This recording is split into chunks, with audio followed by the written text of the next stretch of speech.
So what is this? This is the Fujifilm X-T2 with a battery grip. Ang kagandahan nito, magaan siya na camera body. Super lightweight. Kung meron kang plano from a DSLR na setup, so this is currently my DSLR na setup.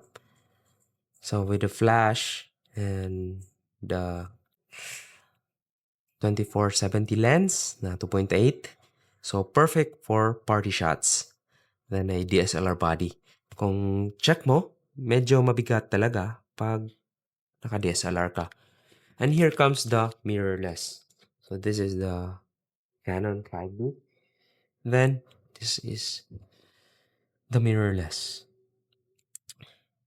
Yung kagandahan nito is magaan siya. Then paired with a smaller lenses from Fujifilm, then best pa rin siya. Okay? Compare. Oh, the weight, big weight difference. So mas pipiliin mo talaga yung magaan compare sa mabigat na camera. Pagdating sa party, medyo professional ka. Tingnan pag naka DSLR compare pag ganito. Ano ba talaga yung advantage pag naka DSLR? Yung battery. Tsaka yung laki niya, pwede mo itong pampokpok. Compare ito.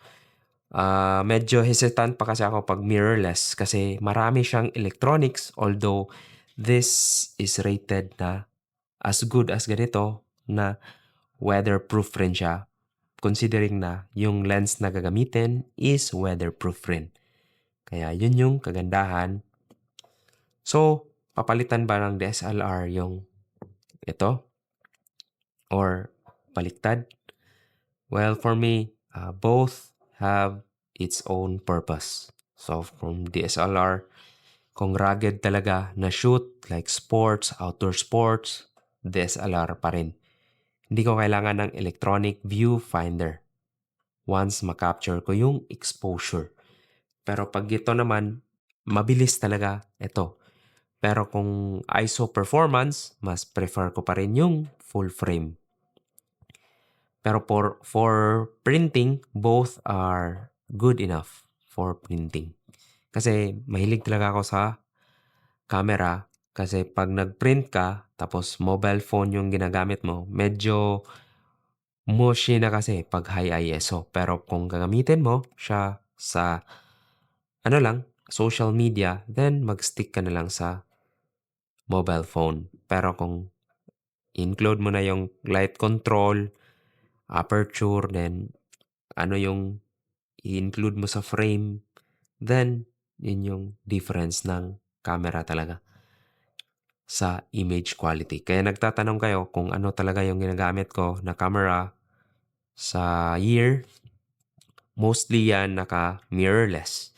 Bihira lang ako mag-DSLR unless meron talaga akong special event or yung mga special purpose na shoot like macro. Kung gusto ko mag-macro, then I prefer with the DSLR plus the macro lens. Compare then. Then, kung sports naman, meron akong telephoto, DSLR pa rin. Although meron tayong mirrorless na zoom lens, then depende yan sa lighting condition. Hindi tayo, nagdidepende talaga.